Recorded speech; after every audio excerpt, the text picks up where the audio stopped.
YouTube. So if you guys want to join me from YouTube, that would be wonderful. Okay. What's the advantages of being formless? And what is there any disadvantages to be formless? Let's start by seeing what's creating our forms. Who or what part of me is creating forms? By now, I'm sure that all of us know that all of our identification, all of our identities are being created by the ego mind. And if you guys have been with me for a while, you know that Candice is sending me a join request. Candice John, I'm doing my live today. I'm going to accept it, but let's see if you can join quickly before Ven shows up. So if ego and mind are partner and they work. Hi, Candice. Hello, Candice.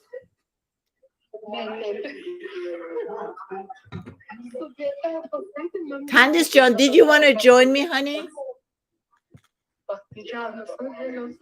Okay, just leave, honey. No problem. Just leave. Just click on X and you can leave. I think that was a mistake.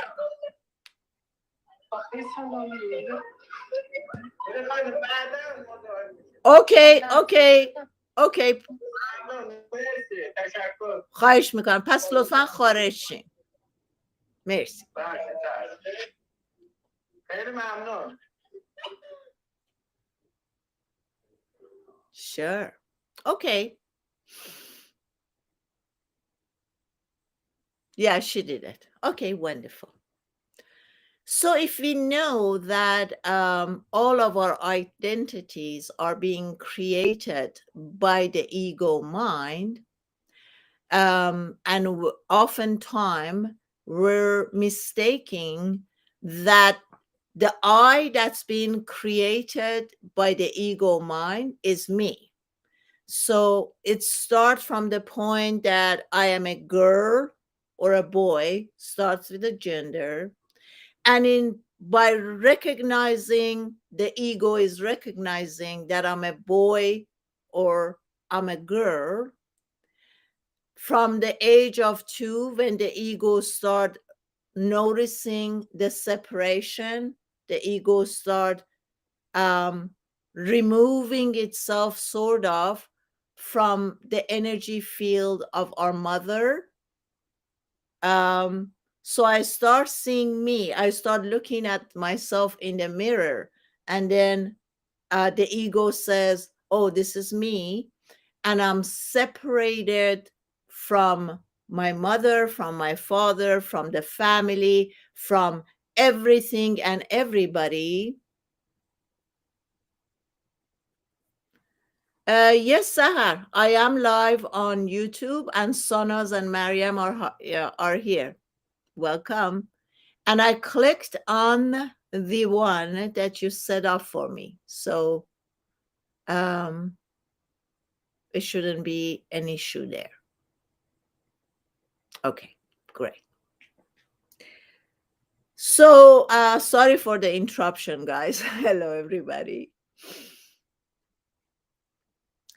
When the ego starts realizing itself as a separate entity from everyone else and everything else, in that separation also start me seeing myself separated from the universe, from the wholeness. Okay? So from that moment on, whatever I'm learning from the caregivers, that the girls should act or operate a certain way. The girl shouldn't be seen, the girl shouldn't be loud, the girls should have manners, the girls should behave a certain way. And then the boys are being forced from the young age that boys, a good boy would behave in a certain way, or the boy will do this or that, or the boy has to be the caregiver in the future. So from that moment on, the ego start watching, making realities, giving personality, and my personality is taking form from my surrounding, from my parents, from the caregiver, from my culture, from the school, from the teachers, and so on and so on and so on. Okay, so now all of these forms that I'm a girl or I'm a boy, and then by what I'm have been hearing from my parents that I'm smart or I'm dumb, or I'm fast or I'm slow, or I'm good or I'm bad.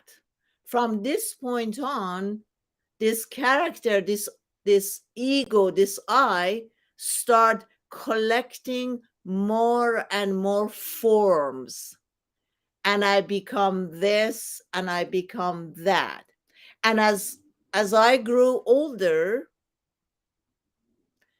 um what's happening or what's taking place is that um I start believing that I am the character, and this character start, every form that this character um, takes to itself, it also start adding up more restrictions.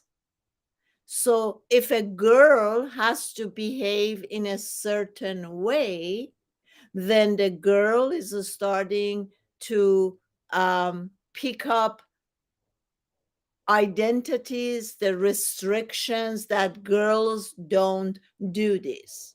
And as you all know from our childhood, we do so much out of the character that the ego has created.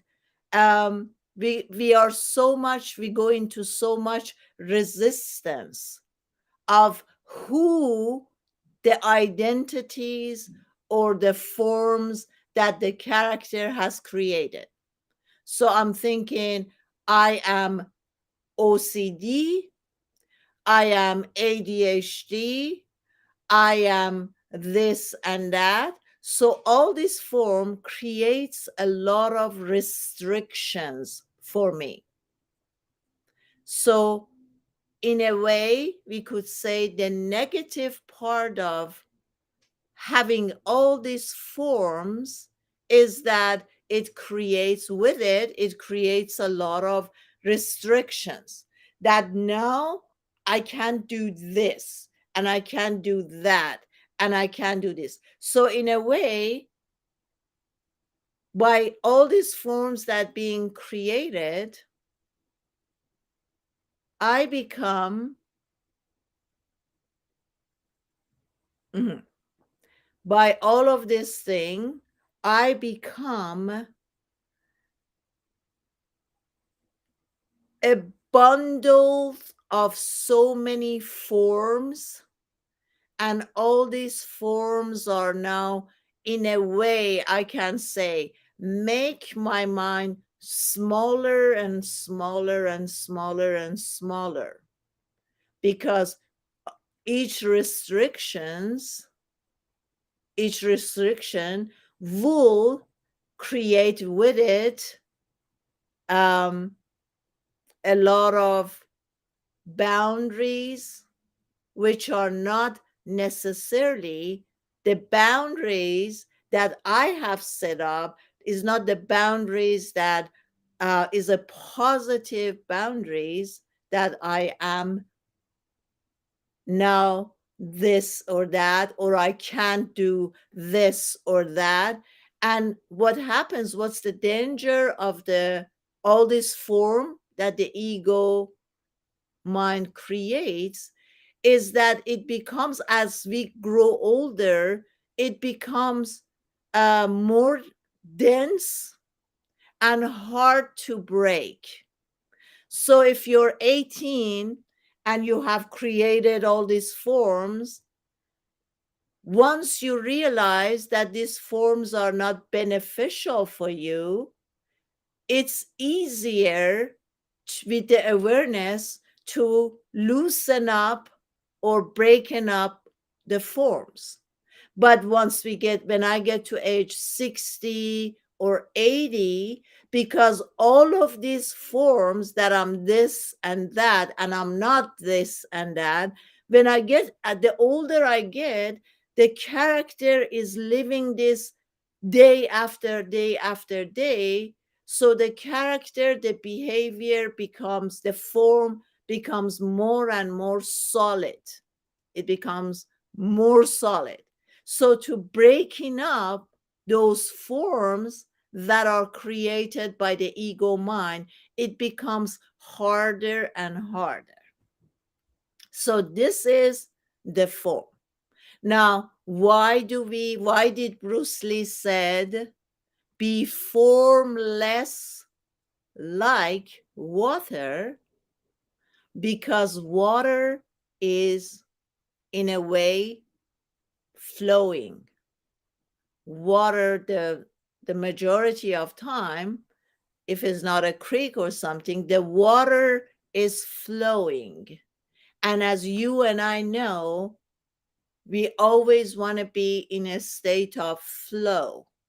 We don't want to be in a state of stagnation, because we all know stagnation, in a way, it's what's anything that's stuck and is stagnated and is not moving.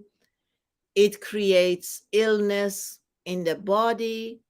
It stops our lives from flowing, from moving, from going anywhere, from moving forward. And anything that stayed stagnated, even the water, as pure and as running and as the nature of the water that is being fluid and being in movement, if the water somehow gets stuck in a place, it's going to spoil itself. So is with everything else. And the third kind of energy, which is integration, is when we get the information, the mind and ego gets the information and it brings it in and it sits in it, right? So it sits in there and it spoils. But the water generally is fluid, is moving, and it's in a flow state. Progress begins when we are flowing. Exactly, Farishte. Yes.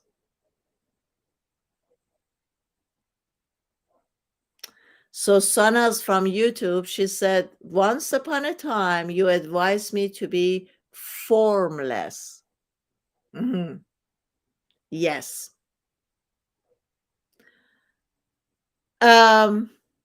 Now, what are the benefits of me being formless? The most important thing is, if I can recognize all the forms that has been created by the ego mind.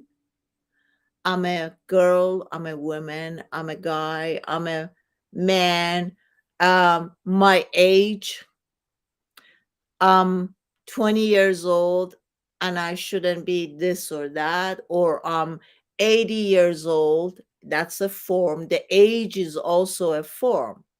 And now that I'm 60, it's too late to start a new life.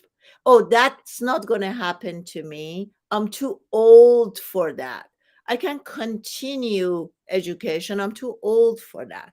I can be exercising intensely because I'm too old now. My body is fragile and I have to be more careful. So all of these forms, all of this that creating restrictions, like I said, is kind of like narrowing down my mind that I can do this and I can do that. Once the first step is the recognition that because mistakenly I believed that the ego mind is me, is the real me, because we fall into this trap of false self that the ego mind has created so far. Because of this, now you and I have to recognize how many forms has been created, how many layers of identities has been created. What is in this bowl of forms? And this might take some time for me to realize how many forms has been created. After realizing all these forms, now the next step will be, or the next question will be, how would I separate myself from each of these forms? Can anybody tell me, once I realize that how many forms has been created by my ego mind, how can I separate myself from it? How can I do that? Oh, Ven said I'll be on in 10 minutes. Okay. No problem, Ven. You can join in 10 minutes. Okay. Can anybody tell me, once I realized with thought caught stop, caught thought silent, that's one way. That's a great way to do it. Yes. Yes. Because the minute the mind start, yes, Zoya, bravo, yes. So the minute my mind start reflecting on some creation that I am this, if at the beginning when the mind is saying you are lazy, you already allow the ego to give you another confirmation that this is the truth. This is who you are. But if you are doing the exercise of thought, you, from the minute I am conscious that the mind is talking and it says you, and I use my imaginary golden scissor and I cut whatever is going to come after you, therefore you have interrupted one of the conversation or one of the label or identity or a form that the ego mind wants to present to you again.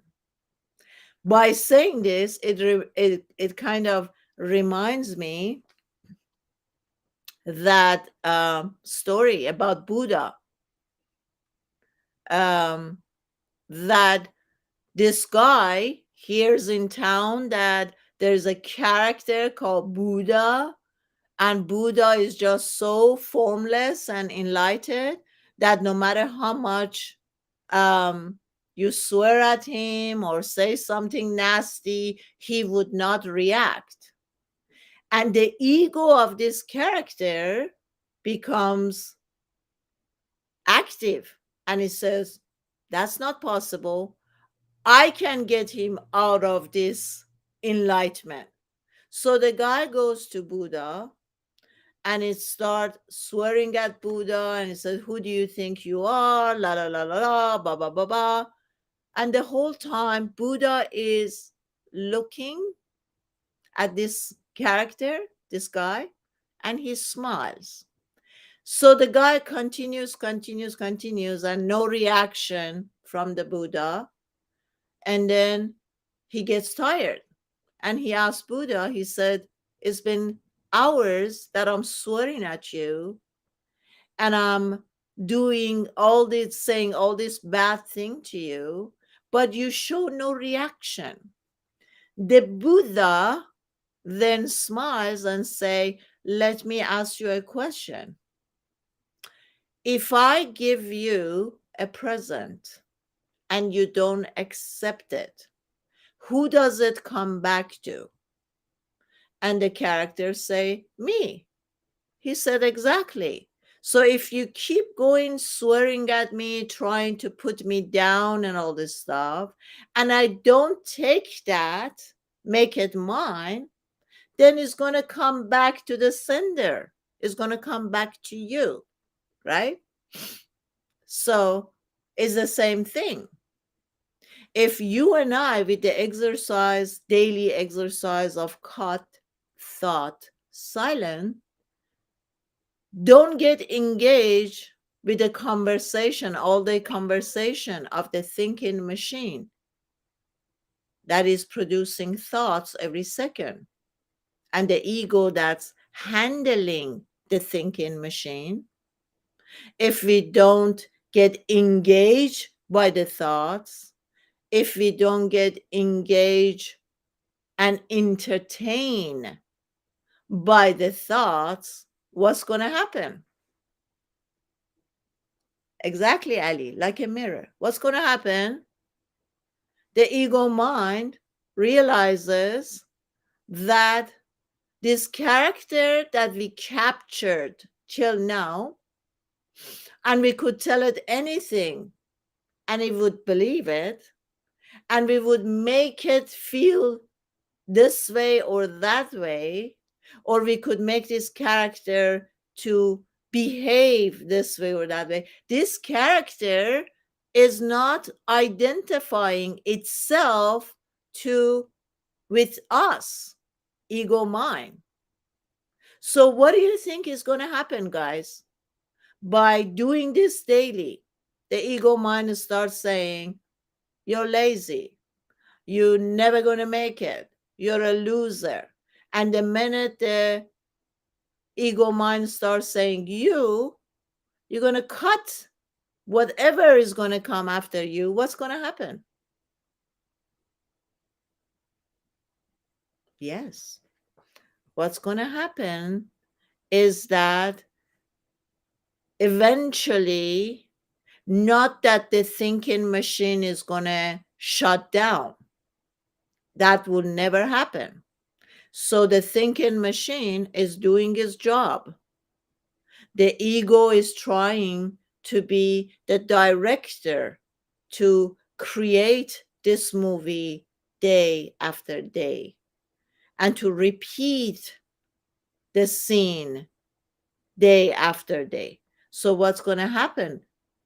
The thinking machine is doing its job, is creating whatever it's doing, but you're not engaged anymore.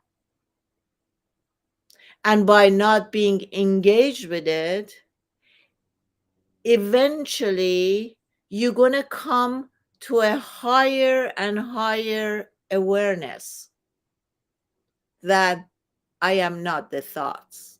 Great. Little by little, it's sinking more and more and more. It's just a thinking machine that is creating your reality. And once you start not to think that you are the thinking machine or you are the ego, by separating yourself constantly, don't try to interfere the thinking machine. Don't get mad at the ego. Don't try to destroy the ego. Don't try to do anything with the ego. Because all of these are, number one, actions. Number two, you are the consciousness that's watching the ego character creating the movie, and you just don't, you decide at this point that it's okay for the ego mind to create a movie. Now that I'm more aware, what I'm doing right now, I'm allowing the ego mind to create his movie, but then again, I can create my movie. Yeah, then our true essence would shine. Right. So then again, we come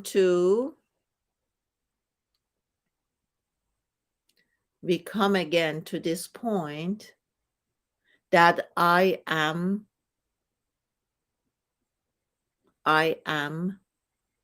the creator.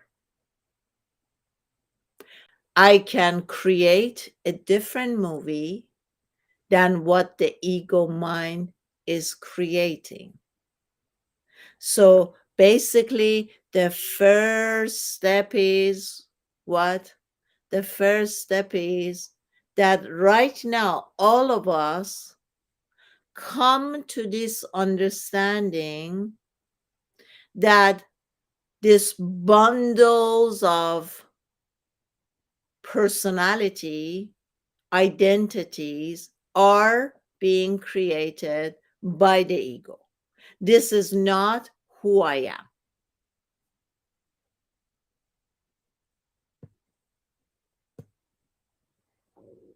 This is not who I am.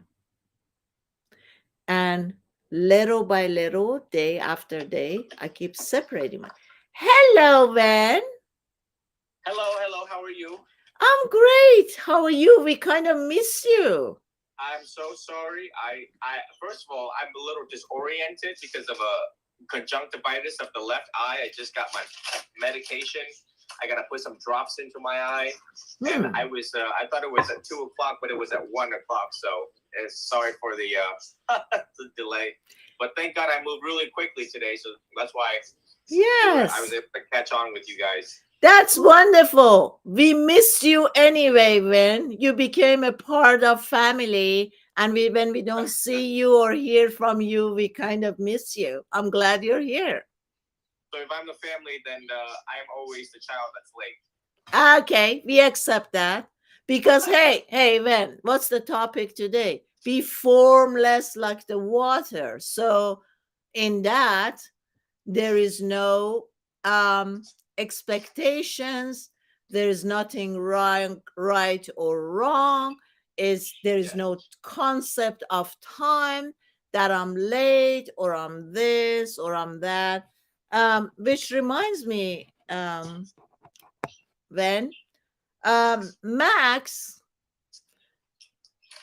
I've been, because of my ego is talking right now, guys. Listen to my ego. My ego is saying that previously I used to be OCD, major OCD, and one of the part of forms after my ego created as OCD is the part, another form that I have to be strictly on time and everyone else has to be extremely on time, right? So if if you were 1 minute late, I would be like, hey dude, you don't have respect for me. Why do you show up late? And when the person comes to say there was traffic and blah blah, I would be like, yeah, but you could have thought about the traffic, how mindless could be. So this is where another form that my ego was creating for me. Yes. And when Max and I start living together, we had an issue at the beginning a little bit. Like, what time would you be? What time would we go in there? He would say 11:30, and if it God forbid, it would come 11:50. I was like, I could have done so many things in this 20 minutes. So we had an issue a few times, and then I realized it came to my consciousness, guys. Oh my God, this is a form. Why am I so hooked on time?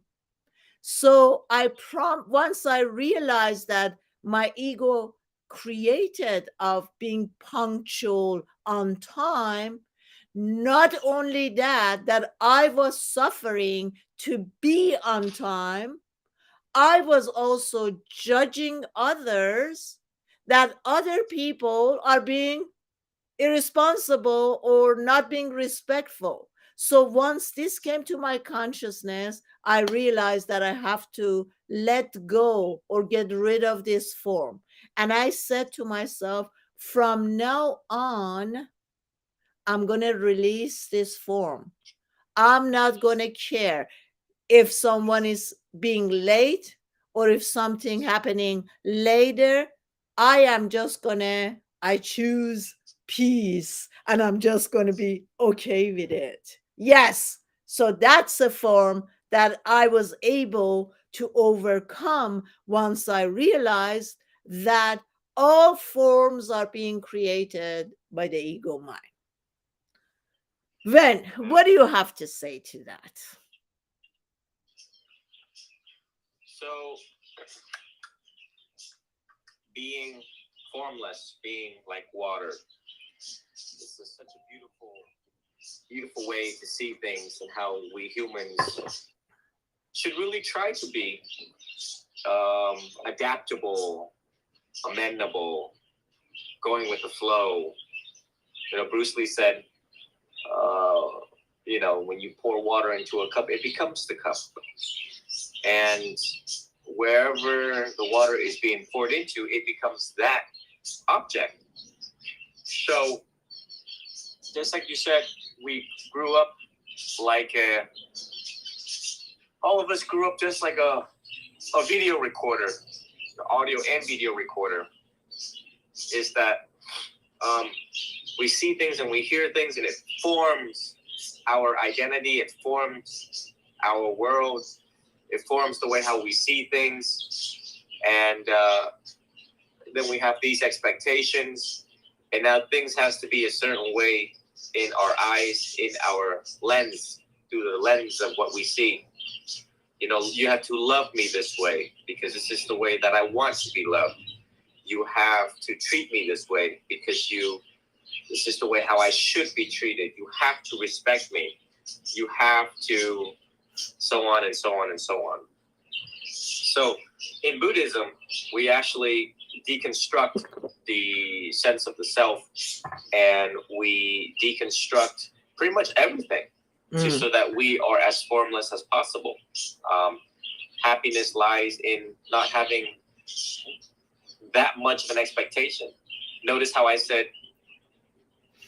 did not say happiness is not having expectations. I said happiness is not having that much of an expectation. Reasonable, prudent amount of expectations. Mm-hmm. So the practice of formlessness could be very closely linked to the practice of the non-self. The practice of the non-self is not identifying with anything our minds, our body, our thoughts, our feelings, the way how we identify things in life, our perception, worldly phenomenons.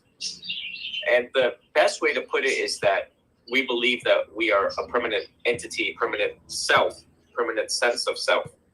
So, our other monastics, like Venerable Sudaso, have said, well, try to find something about yourself that is unchanging. Can you find anything about yourself that is unchanging? Can you find anything about your mind or your body that is permanent, that will stay like that forever? Your fingernails, your hair, your personality, your mood, your feelings, your perceptions, does that change? So when we can see that everything changes, nothing is worth clinging on to. So that is how we form any type of forms, is rigidity, is how rigid we are, because we believe that it is permanent. So, for example, if we were to take relationships with humans, if we see the true nature of reality of humans, we see that humans change on every single level. We see that humans change on all types of facets, all different facets in life. Anyone that you're with now, I mean, that's what makes them interesting, right? Because you wake up and then we're just looking at them like, uh-oh, what is he going to do today? What is she going to do today? What is he or she going to say today? How is she going to behave today? How is she going to conquer the day? How is she going to make the day victorious, right? That's what makes humans so interesting, and that's why we like that human interaction. And so, if all humans were the same and just remain the same like this every single day, it would be boring. And part of being formless is to see that they subject to change, and we change with them, and we adjust and adapt to situations and feelings at hand. And we can see the total opposite of that is that when we don't practice formlessness, practice of the non-self, or starting to deconstruct our inner landscape to investigate the rigid forms that we have taken, then we can see the consequences of that is that everyone is they're just like, wow, she will never change. The day that she changes, the day that hell freezes over. I've heard that one before. And so you want to be this beautiful human that go with the flow, because in life there's going to be so many things that test you, that will test your patience, that will test your tolerance, to see how formless you are. That's the test of life. The test of life is to see how formless you really are. The Buddha taught us not to be moved by anything that is good or bad. And to really be able to withstand what life throws at you: breakup, headache, heartache, death of a loved one. Things change at work, things change at school. And if you see the nature of change and you just adapt to it, your life will be a lot easier. And everybody loves a person who is flexible. Flexibility was one of the top admirable and desirable things, or desirable quality. Not in just humans, but everything else in life too. I mean, who don't want to show up to work and say, yeah, I have a flexible schedule? The schedule is formless. Yeah. The schedule is formless. It's able to form with the changes of the employee. If the employee changes, certain things come up in the employee's life. How wonderful to have a schedule that says, yeah, you can do that. Yeah, it's okay. You can take the day off. You can take your PTO. Let's say the schedule is not formless. Let's say the schedule is, we have formed your schedule. That's it. No ifs, buts about it. It's going to be like this for weeks to come. It's going to be like this for this week. And then everyone's like, uh-oh. It causes anxiety. being with a person or a company or anybody that is not formless causes a lot of anxiety. We're afraid, we're anxious. We're just like, oh man, that person is set in their old ways, in their old days. So this was a very interesting topic. I did not know this was a popular topic out there. I don't have time to research, so it's pretty awesome. And I only had 5 minutes to prepare for this topic today too. But I'm able to understand why this topic is important and how we can look at our inner landscape. And something we call neuroplasticity and neurogenesis, the ability to change. We can change everything about ourselves. We can change the way how we think, the way how we feel. We can change the way how we behave. It's a choice, just like you said. You said it so many times, Sudi. It's a choice. It's a choice. It's a choice. Mm-hmm. And the start of that choice is by saying it to yourself. The affirmation is that I woke up today and I'm going to change. I'm going to change about how I see things. I'm going to try to be adaptable. I'm going to try to be with the water, wherever the water flows. I'm going to flow with it. All right. And slowly you will convince your mind, this is part of neurogenesis and neuroplasticity, so you will convince your mind is that you are now wanting to becoming a flexible, malleable person. And comes with that, you can withstand the test of time in life if you learn to be formless, if you learn to be flexible, if you learn to be amenable, if you learn to change and truly do, and learn to let go of things that you have learned in the past, let go of certain expectations, let go of how the way people should behave, how the way people should treat me. And if you want them to treat you the way how you want to be treated, you can inspire by it through your own change. Mm-hmm. Absolutely. Yeah. So before you join me, Ven, I told everyone the first step for us to, the place that I would start is that I am aware that the ego mind is creating so many layers of identities, and into all those layers that I am a girl or I'm a boy, girls don't do this and boys don't do that. And if we go on and on and on, there becomes so many restrictions with every form that the ego is adding. Now I'm Persians, and Persians are this way, and Americans are this way, or Europeans are this way. All of these forms that are being created, in a way, with it brings more and more restrictions.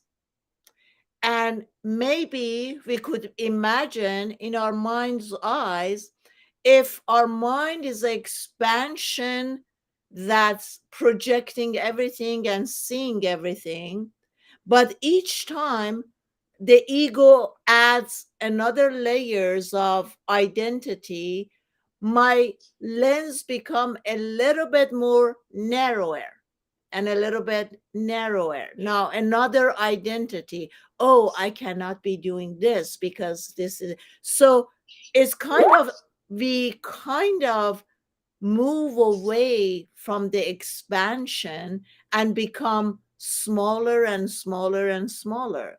Then we got to go and use some psychedelics to expand our mind and consciousness again. And it's not necessary to do that. So if every layer I'm conscious that this is one layer and this is another layer and this is another old belief or behavior. First, we can give ourselves some time to just be observing all these identities, all of these forms that's been created. And don't be in a rush to find everything right away. Be observant at every moment. Be the awareness as every minute. Then you have to, the next step is you have to slow down yourself to be reactive to what's going on. So where you catch the form, you recognize that, you realize that this is a form that has been created. Now you realize that you have a choice to be the form or to separate yourself from the form. And obviously, all of you would say, of course, I don't want to be a form. I want to be formless. So, into being formless, now you have to be much more aware to see when the ego is saying something or when your thoughts start saying something. You have to slow down, delay your reaction for sure. And also, you have to question the thinking machine. If your ego mind is telling you that you're too old to be doing this or dressing up this way, or it's too old, you're too old to be playing right now, you listen to what the ego mind is saying. You're seeing how the ego mind is using the age as a form, and therefore the continuation would be, because you're at a certain age you cannot do this, and that's a form. You see the form, and now in your awareness you slow down yourself and question the thinking machine. Is this true? Maybe this has been true till now, but it doesn't have to be. The minute we realize the form and we bring the awareness or consciousness to it, that form will dissipate. Shine the light, and the form becomes translucent. And I was saying, true, that the older we get, the more form the ego mind has created, the more habits and behaviors that's been following day after day after day after day. So we can say that the older I get, the harder it is to break this form and be formless. But what I want you guys to pay attention to, even this, what I'm saying right now, is coming from a form. So I also have to be mindful and break that form. That there is no age, there's no time, there is no space. So at this moment, start recognizing the form and release it by just bringing the awareness on it. Someone is asking you, where are you, Ven? I think she's asking about your location. I'm in Florida. You want to go and visit Ven? I'll be holding public meditation soon, probably in June. I think in June, either May or June. Okay, great. May or June. Yeah, and I'm also going with Max. Max and I are going to Europe from, I believe, July 3rd. We're flying to Europe, going to Spain, and then we're going to Barcelona. I think my niece is joining me from Paris, and then I'm going with her to Madrid and Gardana. I heard is beautiful. And then I would fly again to Ibiza. One of my friend, he's a singer. His name is Baram G. He lives there, and I'm going to visit Ibiza. hang out with my friend, and then from there we go into Italy, north of Italy, Milan, and going further north, and then we're going to Greece, Armenia, Romania, and then we're going to end up in Turkey, and I'm going to be doing a 3 day seminar in Turkey, which is going to be happening in August. So we keep in touch, Ven. Maybe by then you can join me in Turkey, and we can also do a joint seminar there. I won't be able to travel until probably March of next year because I'm working on this book. I'm writing this book and some other duties that I have to fulfill obligations before I can travel. But I'm projected to travel somewhere around February or March of next year. But I hope that, maybe it could happen soon. Things are subject to change. Okay. I wanted to talk a little bit about what you expanded on about the ego. Mm-hmm. Is that what Sudi and I are talking about today is quite of a surface level of awareness that you guys are listening to. And that when it comes to deconstructing the ego, which is rooted in Freud's theory, you guys have to probably go back and study Sigmund Freud's the id, the ego, the superego. You have to, the human is a very complicated thing. The mind is a very complicated thing to deconstruct. I mean, the smarter you are, the even more difficult it actually really is. We get things all sort of twisted in our world. We think just based on the causes and conditions of our upbringing creates all sorts of delusions, all sorts of expectations. And I describe it as the hairball, or I describe it as the tangle. And with this surface level of understanding, you start to untangle the tangle. You start unraveling the hairball. Some of us have 1,000 hairball into this one big, huge ball. And we're trying to take one thread out, one at a time. And it takes time.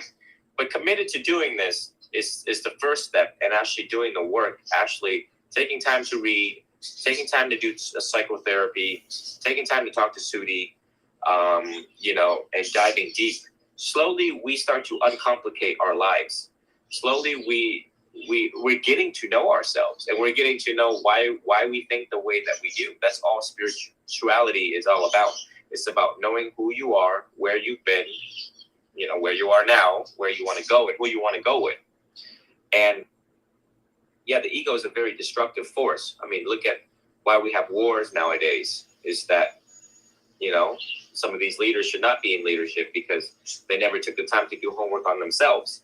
And through time, or through the length of time, or the duration of time of them being in office, we see that they took so many forms, so many identities, so many expectations. So one could say here in America is they got all the way up to their high horse.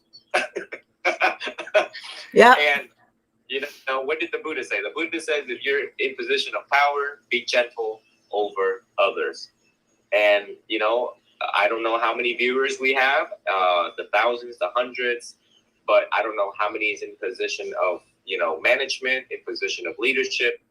So just remember that the more intelligent we are, the more power we have over people, the more money we have over people, is the more humble we should be. We try to deconstruct ourselves, finding the middle way, said the Buddha, so that we become this beautiful human being, and not someone who is, I've made it this far, so therefore I'm going to tell all my employees this. I've made it this far in life, so therefore everyone should treat me this way. It becomes really, really complicated to the point where you don't want to be in accumulated despair when you're 60 or 70 looking back on your life, and everyone is describing that you were a very toxic person while you reigned your world, and while you managed your company, and while you ran the family household. You were a grumpy grandpa, you were a grumpy dad. These are some of the memories that you will relive. A good life, equals a good death. And part of living life well is to look at the details of what construct our identity and what construct our operating platform.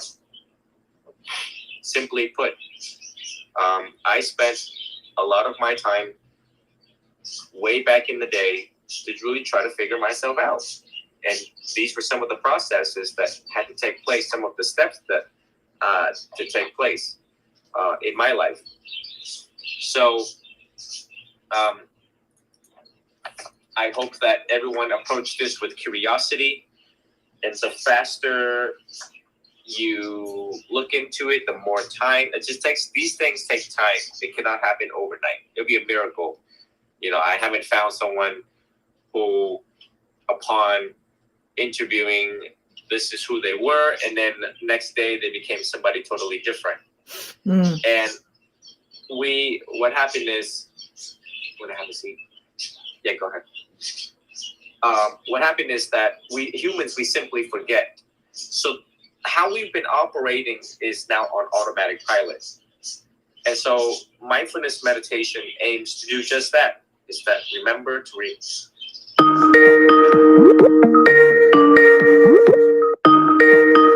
Sorry,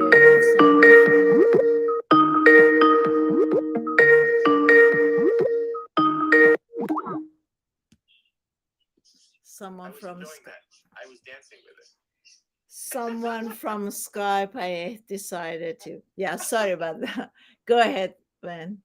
So mindfulness meditation aims to do just that, is to remember to observe how your mind is jumping. To remember to observe how your mind is jumping. And what that means is that to remember which forms it's taking. It's taking all sorts of different forms. It's taking different positions, taking different stance, taking different roles, taking different responsibilities, and how that ultimately affect your human experience. So again, the ego has been fortified. What I call the layers of walls, right? And the breakdown of those layers of wall, and to create a new sense of you, a formless you, and and operating on the new you, which you learn to adapt to things. Are you kidding me?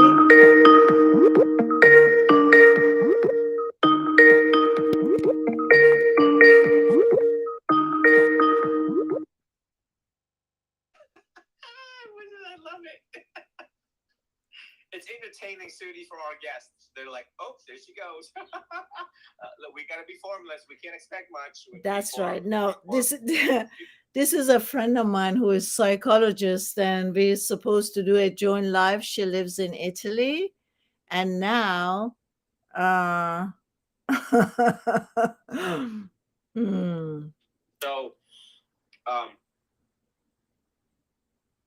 and it's very easy to revert back into our old ways. It's easy to revert back into what our form was before. It's kind of like, I don't know, it's kind of like clay, or it's kind of like quicksand that like can come back into its original form, original shape. It's easy to go back to that, particularly anger, right? Taking the form of anger, an angry man, an angry woman, and what triggers us to be angry. That component alone can take up goodness. It can take up 10 to 20 years of your life to master your anger alone. You see the amount of work that we have to do as a human? It's no wonder that monks dedicate their whole life trying to fix themselves, to look at our own faults and to try to really look at our defilements, which is what it said. Kilesa is what the Buddha defined it as. And then, really looking into the aspect and the details of like anger alone, to try to extinguish that form, the form that has been taking place. So I hope that kind of helps out everyone to understand comprehensively. This is a very tough subject for any teacher to explain. And the other thing I want you guys to dive into is that we we we we believe everything is reality. We believe that everything is unchanging. We believe things are permanent. However, the Buddha would encourage you all to look at the 5 aggregates, the 5 streams that makes up a person's experience. And I'd given a talk on this 2 weeks ago. Every Saturday I hold a class on my Discord, and we spoken about the 5 aggregates. So I invite you guys to, and you can also research this on Google, YouTube, the 5 aggregates in Buddhism, the 5 khandhas in Buddhism. And pretty much that makes up a human experience at any time, at moment to moment. Like right now, my senses are open. I see Sudi. I'm trying to make sense of where I'm at, who I'm talking to. I'm trying to make sense. Sudi looks like a woman because I've had previous images of a woman before, long hair and face and form and features. And so when you look at the 5 aggregates, that helps you to become more formless, or the start of wanting to become formless, or the practice of formlessness, is that our human experience, as soon as we open our eyes and everything is activated, and we realize the true nature of what's unfolding right before us without attaching to any of it, without having any expectations of it. Likewise, the Buddha also have said there's nothing more and there's nothing less of what that is. It is what it is, and it can't be what it's not. And you can take any example in your life, any amount of drama in your life, or any person in your life, and you just see the true nature of that particular individual. And she is who she is. People are who they are. And we want them to be different. We want them to act different or change or something like that. And there's no more less. There's no more of that. That is just exactly what you see. You see what you see, what you get. Yeah. Pretty much. So, Ven, I wanted to add something to what you said. In order for us to be, I often say this, and you can collaborate more on it, or you guys who are on YouTube or Instagram, tell us what you think. I'm thinking, like, in order for us to be formless, the minute we're hearing this, who is the one who is listening? Who is the one who is saying, confirming that, yes, I have created so many forms till now? I want you to know that the one who is listening, the one who is hearing, is also the ego mind that has created all these forms to begin with. So be mindful of that. Who is listening and who thinks that over the years, this is correct, over the years, so many forms has been created, so many characters, personality traits, and blah, blah, is the ego mind. Now, the ego mind, you got to be really more aware that is the ego mind that has created all this form. And as your ego mind is listening to this, the ego mind is saying, yes, it's very desirable to be formless. And being formless becomes a task itself. This is where I want you guys to be really paying attention to. That being formless, I'm not, listen to what I'm saying. I'm not saying doing formless. I'm saying being formless. Being. In being something, there is no action. No action needs to be taken. The minute you think that you have to take action or you have to do something about it, then it changes form from loose, vibrant energy of being, of existence, to doing something. So this is what I'm offering you guys, and say what you think, and Ven can collaborate on it more, is that if I don't do any research, if I don't study psychology, if I don't read about or listen to the different gurus or different speakers teaching about being formless, if I don't do any of this, just by recognizing who is the one who is creating all these forms, I realize that the one who's creating all the forms is the ego mind. And I often say, ego mind doesn't have the intention to awaken. Ego mind does not have the intention to be enlightened. Where oftentimes we go wrong is that we want to go to the machine, to the thinking machine that's creating all these thoughts, and the ego, who is these two partner. We oftentimes want to go to the same place that's creating the issue and change it to something else. And what I'm saying is, these steps are not necessary. You cannot go to the mind that created the issue and tell the mind that doesn't have the intention to awaken or to be enlightened and get a result out of that. This is the illusion. But if you and I are aware that the ego mind doesn't have the intention to be formless, it's their job to create forms, so we can get help from the ego mind. We gotta go somewhere else. Where is somewhere else? That somewhere else is by being aware enough that I am not the thinking machine. I'm not the thinker of the thoughts. Who is the thinker of the thoughts? Where is all these thoughts being created? I know by now that these thoughts are not mine. If they were mine, I could have stopped it on demand. But I know that I can't stop it. If the thoughts were mine, I would have chosen much better, happier thoughts.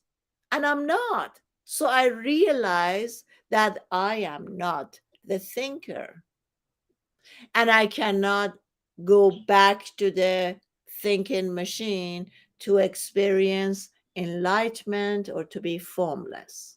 So all I have to do, no research, no study, if I don't do any of this stuff, and I just say all of these forms, characters, identities are being created in the mind. How about if I don't get tricked by the ego mind that I am all these forms and all these characters, separating myself from that, and then I am formless. By separating myself from the ego mind, the formless is here. I can experience being formless. By each time that the ego mind says, you are this and you're that, I can separate myself, don't get engaged with the thinking machine. And I just realize, as soon as I don't listen, I don't engage in the thoughts, I don't become active, I don't think I have to go somewhere, I don't think I have to do something, I would become the formless. Oops! 11:11 in Los Angeles. Yes. So the other thing, so we've been talking very broad lately, and I just wanted to give some examples for people to do some introspection in examining and re-examining their life real quick. And one of these forms take place at work, how work creates our identity, or work contributes to our identity. And let's say, if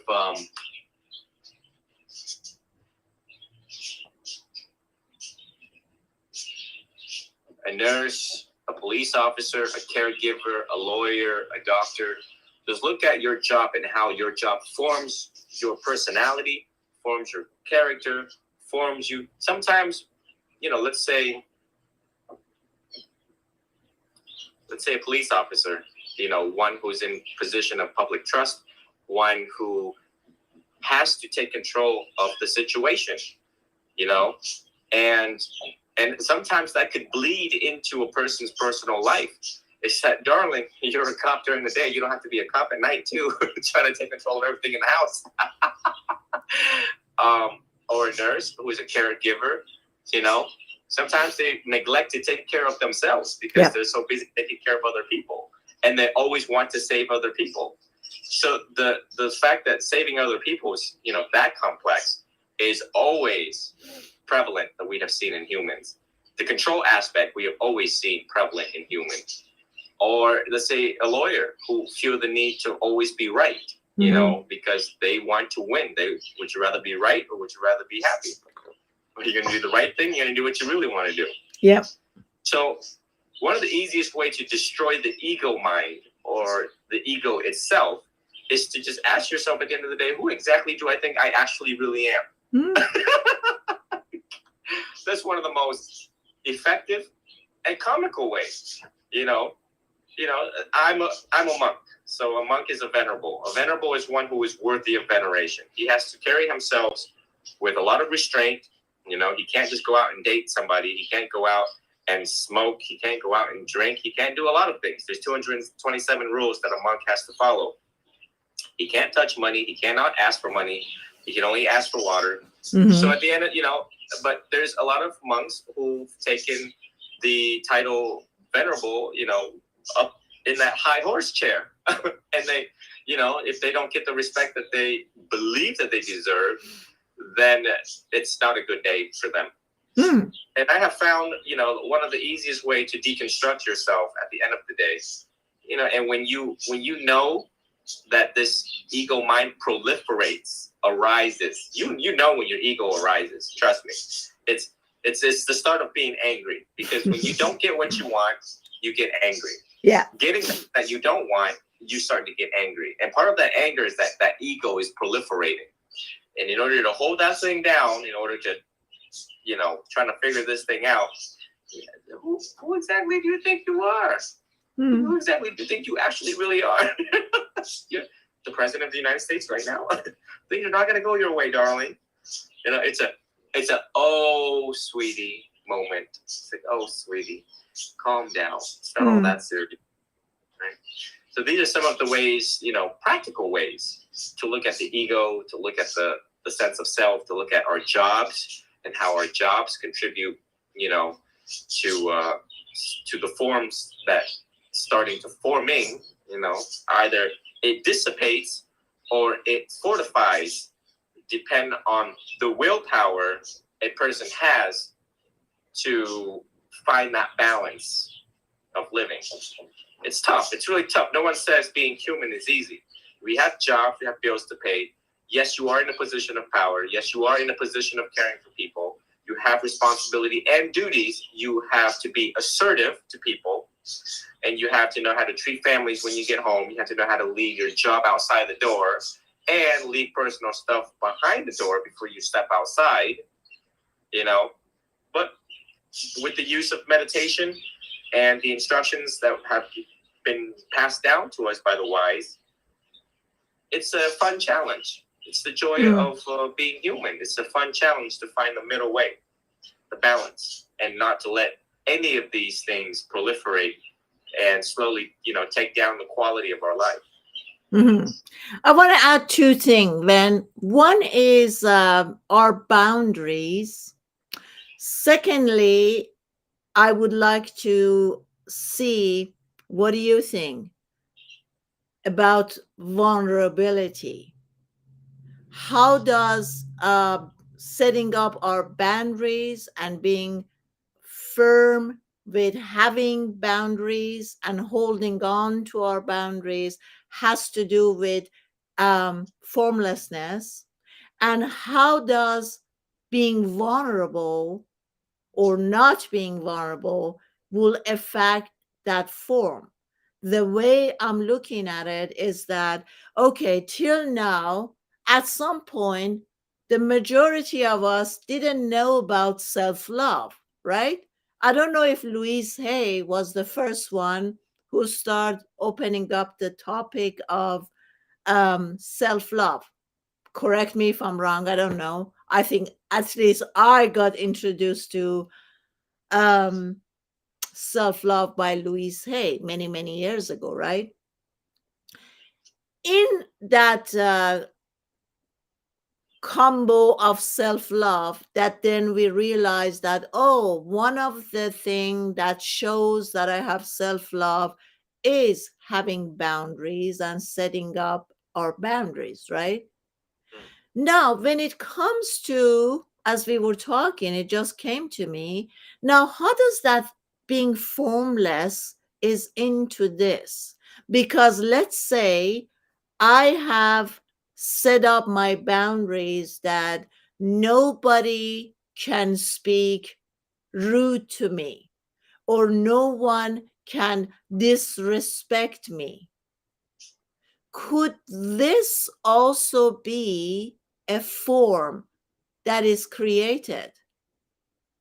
And if I want to be into that space of formlessness and somebody is being rude to me or saying something or being disrespectful, if I'm formless, in that state of formless, do I have to still stick with my boundaries that I set before, or in that formlessness I'm just listening to the person who is saying all this thing, even accusing me of something that I'm doing wrong or whatever, and I just listen and just be and just smile, and I don't allow the this opinion of this person comes to me, and I don't. Before you came, I told that story about Buddha,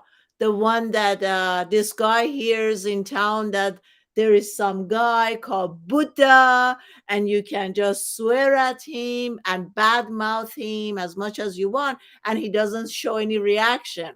And then this guy ego gets triggered and I says, no, I can get him out of that enlightenment mode or whatever, zone or whatever. And he just goes and he keeps saying things to Buddha, and Buddha just sits and smile. And then finally the guy gets tired and he says, what the heck? And the Buddha said, let me ask you a question. If I give you a present and you don't accept it, who does it go back to? And the guy said, to me. He says, exactly. If you keep on swearing at me and saying all this nasty thing and I don't take it, then it's going to come back to you, right? So what I'm saying is, now we have to be looking at this maybe through a different lens, that in this formlessness nothing will attach to me.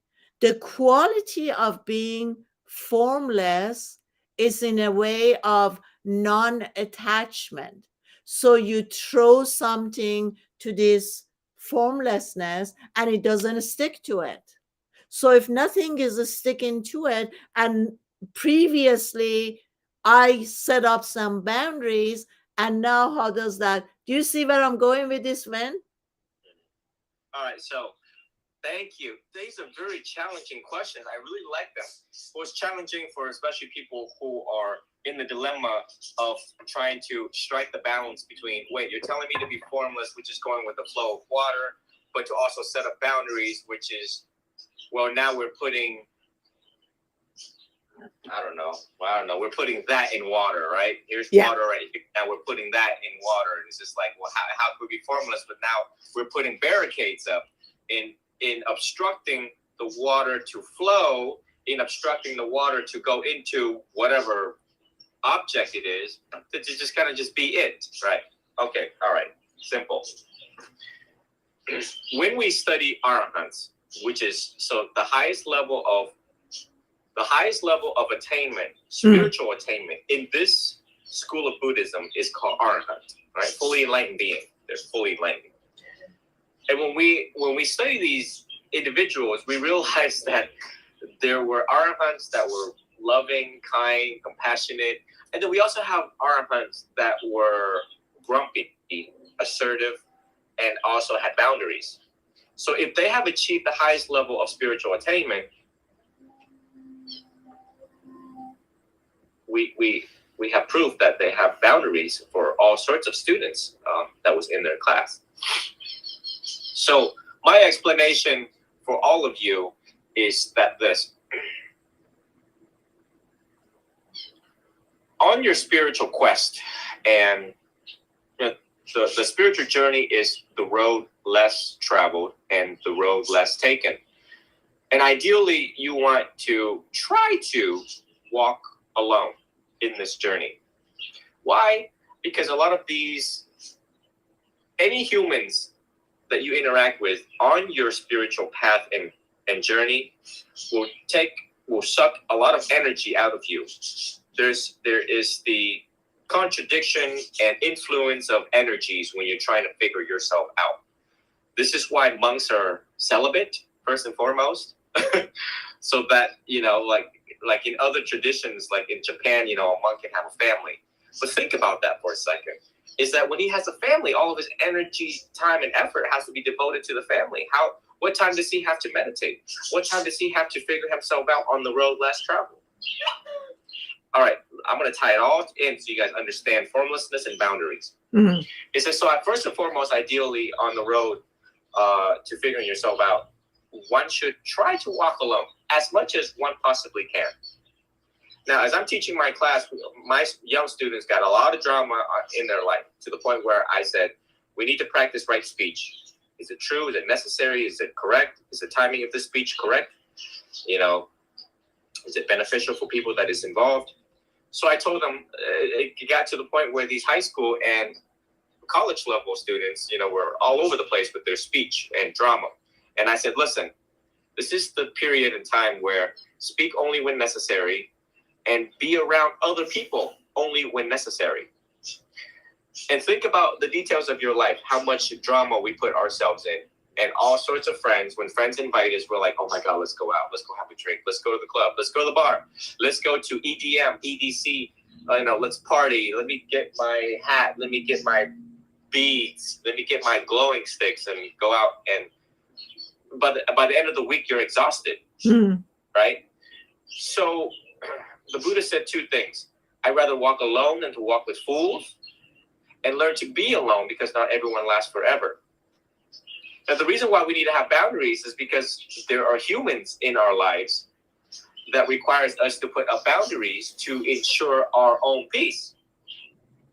And I also agree on the other side of the table is that we also need humans to survive, So even though monks speak only when necessary, be around others only when necessary, we too need people, which is the community, the Sangha, the community of the lay people, and the community of the monastic order to survive. So you see the balance you must strike here is that not everything all the time is formlessness. Not all the time, right? Mm-hmm. And so it will fluctuate. Just like I said earlier, things are subject to change, impermanence. But in your life, things will change like this. And you just going with the flow as they change, meaning new people or old people coming into your life, to ensure your own peace, you must put up these barricades in the midst of your water. Mm-hmm. When the hurricanes come, and they come a little too, here in Florida, when the hurricanes come and the water and everything is splashing and it's getting too out of hand, the governor says, all right, state of emergency, everyone get your sandbags. right? These bags of sand, humongous, and you stack them to stop the water from coming in so quickly to avoid flood. So when there are certain people in your life coming in to flood your world with drama, flood your world with all sorts of issues, you need to put sandbags right there. You need to wait a second, hold up. You need to dissect the problem. You need to see the anatomy of the situation. And then if you need to put sandbags there for a good minute, you put those sandbags there, which is boundaries for a good minute until you figure everything out. And whether this person is a wise person or this person is a fool. Even if they're family members, it can be ruled out as a fool. And what is the definition of a fool? One who think foolishly, one who do foolish things, and one who encourages others to do foolish things. That is a fool, right?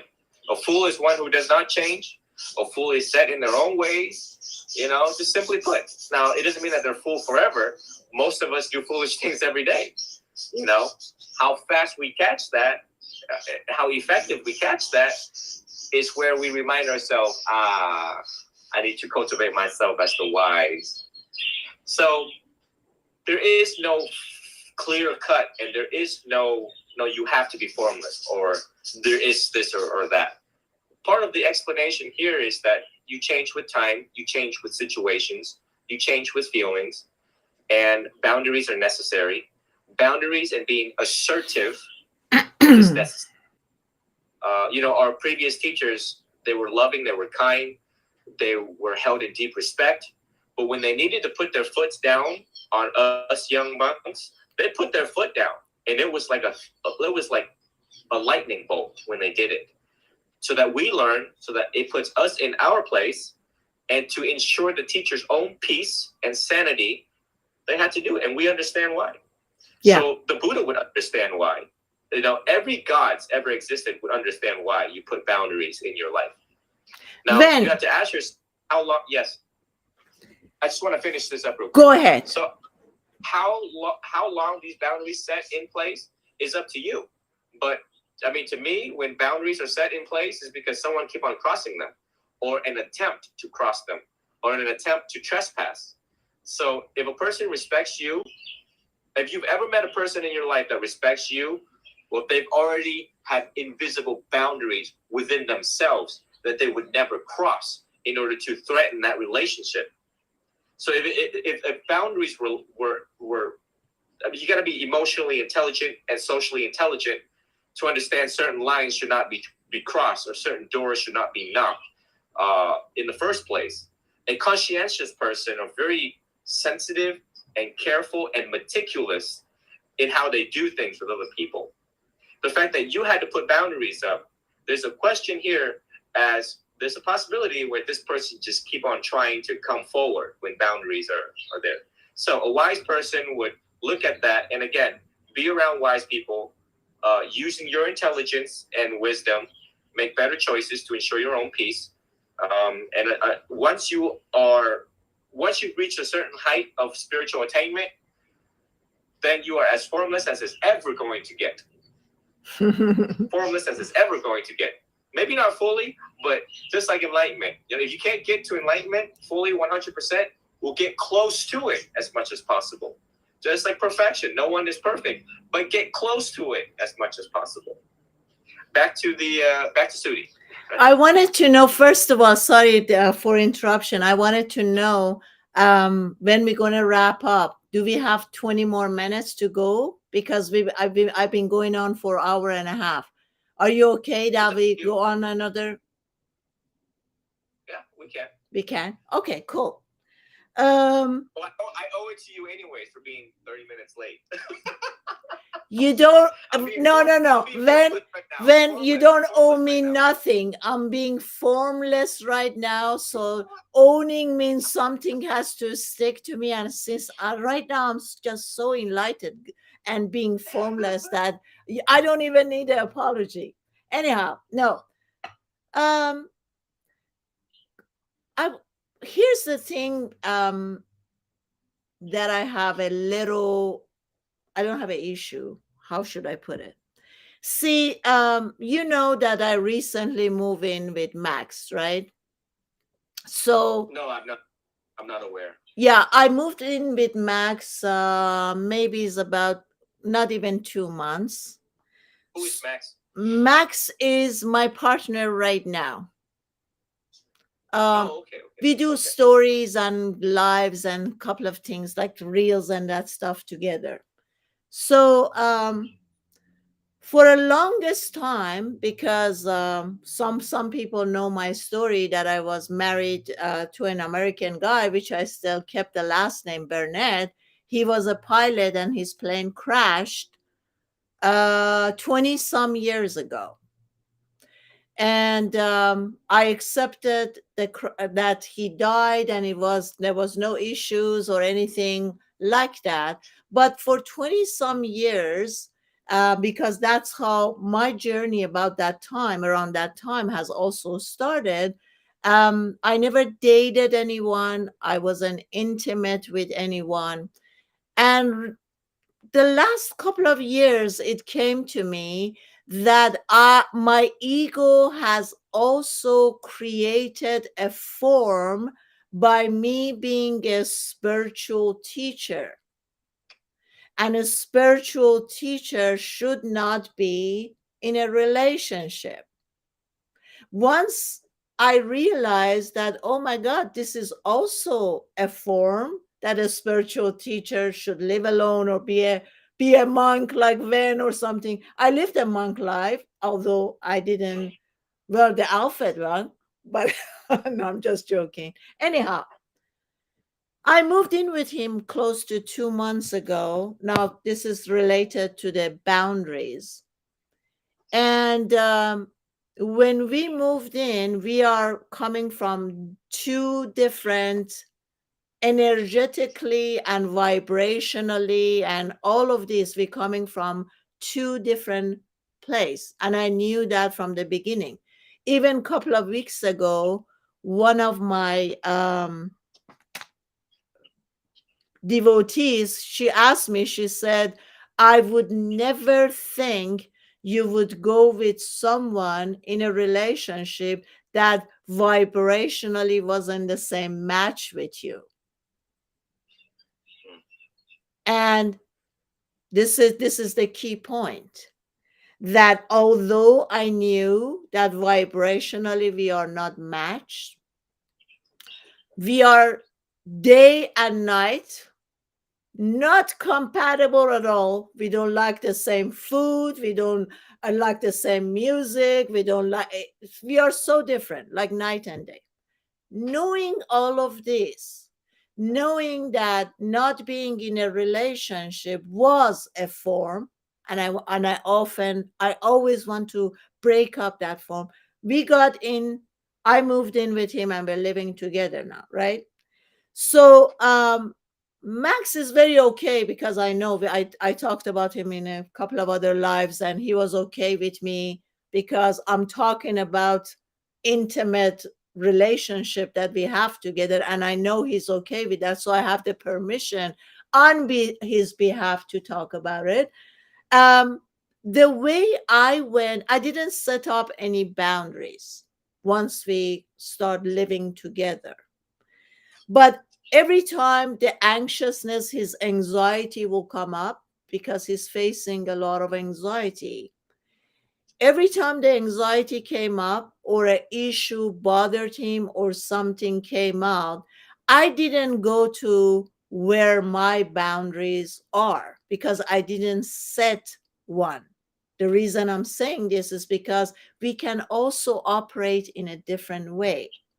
So each time that his anxiety will come up or he was angry or something, I would be fully present, deeply engaging, coming from the heart space, holding a space for him to express himself. I told him that he was fully safe by saying, doing, feeling, sharing whatever he wished. I just want us to be as transparent as we can be as human beings, without having a fear, oh, she's going to get upset, she's going to get offended, she's going to get blah, blah, blah. So I gave him the confirmation at the beginning that he was in a relationship that was safe for him to be totally transparent.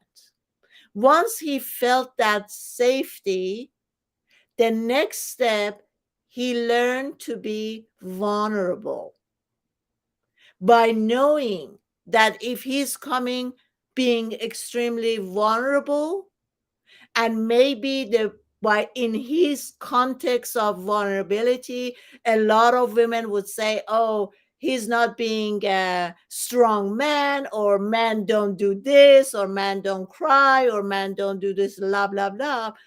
Knowing that he could be fully vulnerable and there was absolutely no judgment. I was only coming from my heart space, which we always say is only love, understanding, compassion.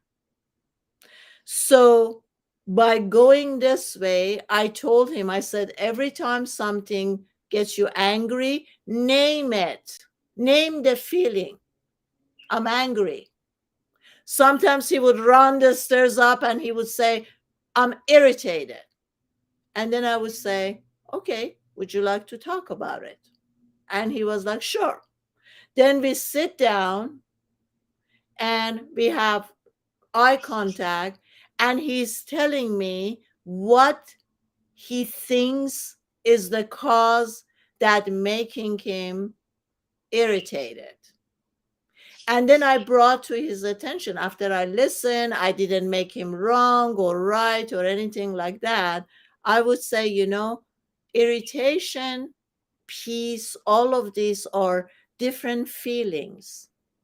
Once I'm aware enough, as I'm realizing what the feeling is, and I'm naming it, Harry, be quiet, come over here. As I'm realizing that it's irritation, I'm calling it, I'm naming it, I'm seeing it. At this moment, as soon as the awareness comes, when he sees that he is safe enough to express whatever the emotion is, and I'm not making him wrong or right, and then his defensiveness comes down. And sometimes all I had to do is point out, pay attention to defensiveness. The minute I would say that, he would come up and realize, and he says, yes, you're absolutely right, I'm being defensive. And oftentimes I would remind him, I am not who you used to be with. And by now he knows that there are so many old behaviors that was established. Now he can see it. And very soon, right away, he catches his irritation. Where is the irritation coming from? What is it about? He's being seen. He's being heard. Absolutely no reaction. He realizes, as he called it, yes, you're absolutely right. I am being defensive. I said, separate the I from it. Defensiveness is being experienced. Right? And he realizes defensiveness is also another energy here. And he also recognizes that that's connected to old behaviors.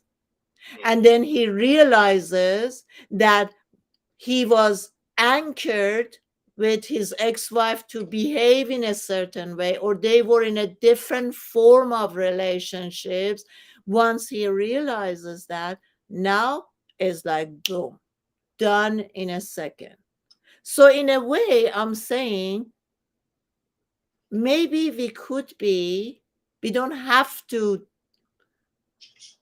have boundaries or set up boundaries, because from a place of formless, from the place of enlightenment, from the place of fully being conscious, there isn't anybody out there for me to set boundaries even. But that's a higher level for me to really get it, that the outer reality is just an illusion. There's no one there that I even have to set boundaries. But that's a different topic that we should talk about another time.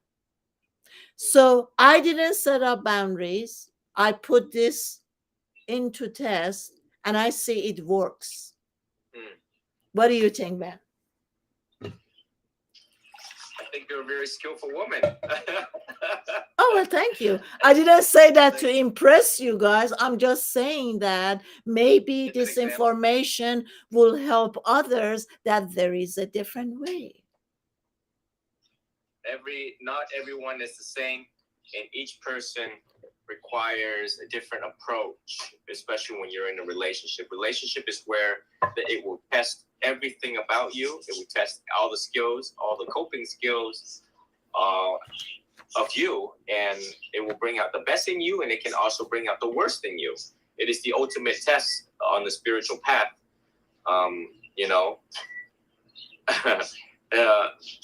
Either we respond skillfully or unskillfully. Either we respond in a wholesome manner or in an unwholesome manner, as defined in Buddhism. That's where it's going to play out, is in relationships. And Ven, I think that was another reason that I thought I'm going to change. First, I'm going to recognize the form. I'm a spiritual teacher, and spiritual teachers in that form don't get into relationship, because relationships takes a lot of time and energy and all that, right?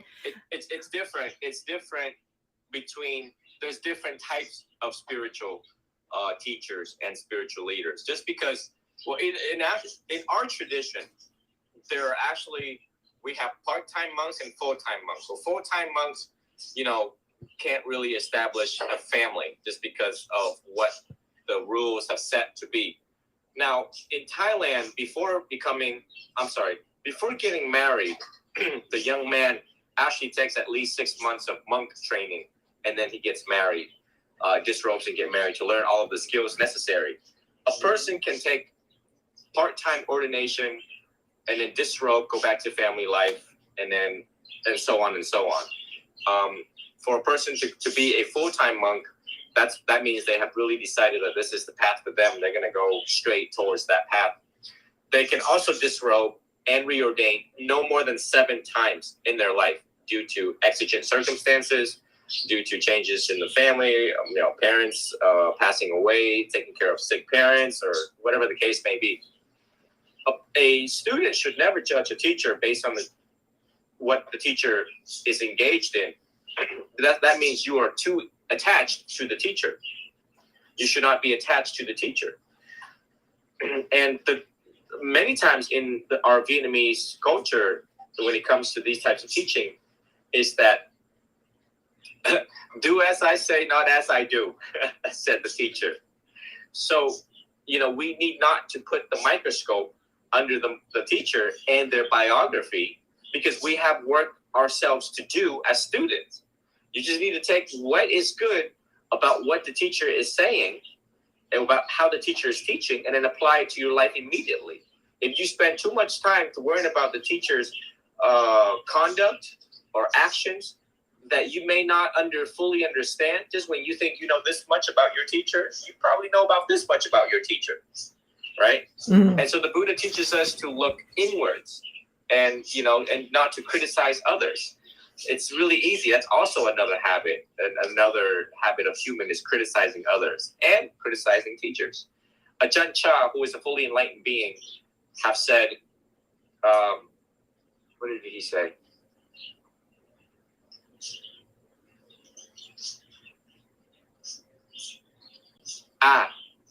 when the teacher misbehaves, we must look at our own practice. That defines,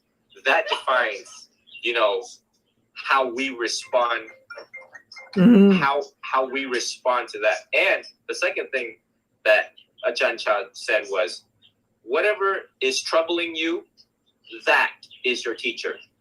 Very good. Good. Repeat these two one more time for us to sink in, Ven. So, number one, I have a short-term memory problem. Okay, you said, I'm gonna remind you. You said when a teacher, according to a student, when a teacher is doing. Got it. So when the teacher misbehaves or something that is inconsistent with his teaching, if he behaves inconsistent with his teachings, then we need to look at our own practice first and foremost. Okay. And number two is that whatever is troubling you, that is your teacher. Beautifully said. Whatever is troubling you, that is your teacher. And also, oftentimes, devotees can look at their gurus or their teachers and question the behavior of the guru. And this is very profound. If you realize that you're judging your guru, or you have a firm belief that your guru should always be awake, or your guru should behave in a certain way, and your guru or your teacher shouldn't be doing that, then it's all on you, because you are the one that at that moment you catch yourself that I am judging. And I'm going to come back, as Ven said, I'm going to come back to myself. And I said, this is what I need to work on. This is coming through a lens of whatever. That was profound. But I think, Ven, if we live on our own, then we don't have, not that we're people who are single, they don't have any worries and everything is perfect. No, I'm not saying that.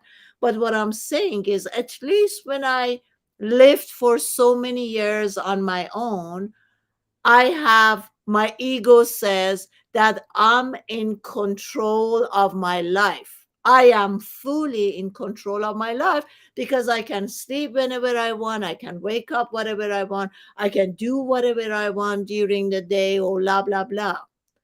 But once we get into a relationship, to me, I think we enter a higher level of classes in a way, because now two different human beings with too many different upbringing, different vibrational energies, blah, blah, blah.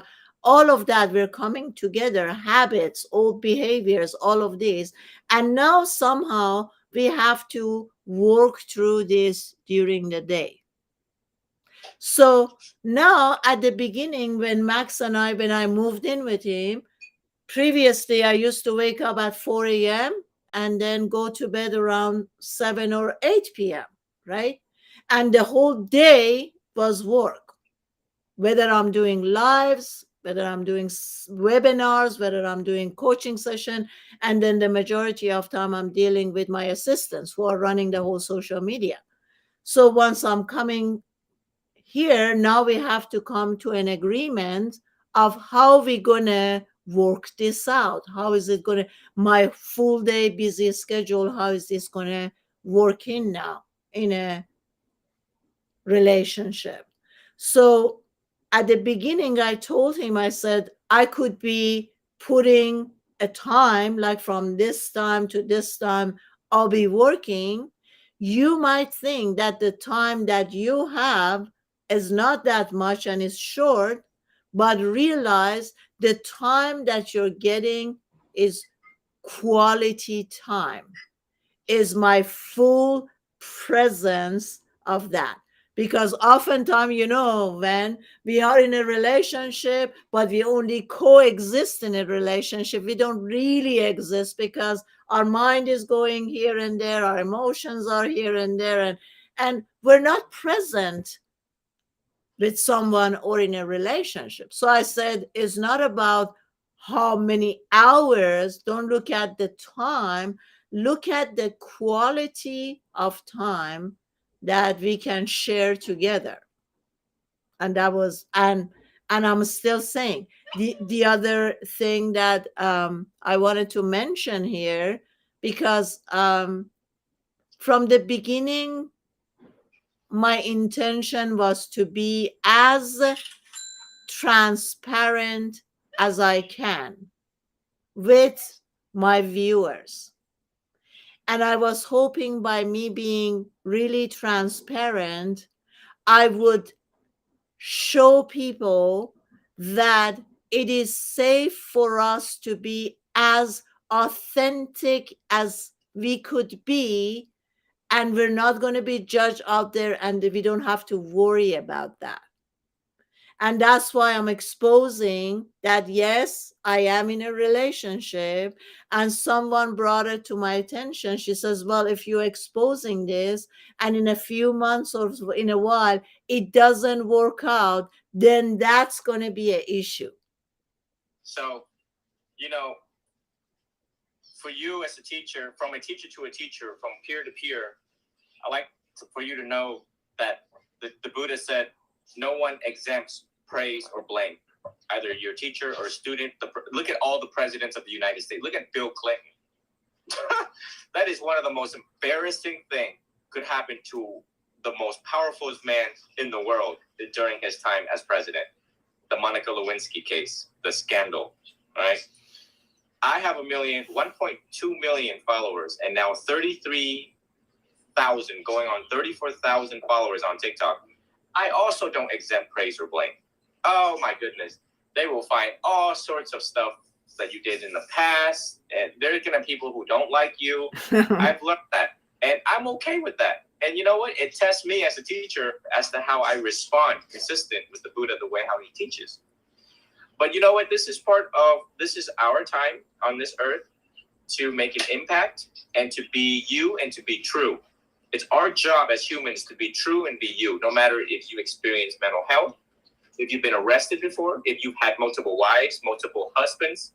Heck, if you even have killed somebody before, and if you have reformed, that is okay too, from a Buddhist standpoint. Mm-hmm. Right?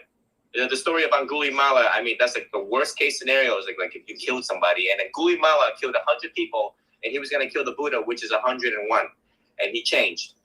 So we have to really look back at this very short 80 years, if you're lucky, 80 years on this planet, maybe 50 years, as to how we use the best available resources to transcend our suffering.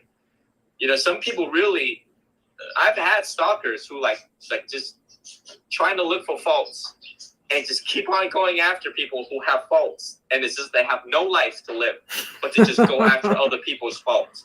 And I'm just like, you have no bills to pay? You don't have anything to study. You don't have anything to practice.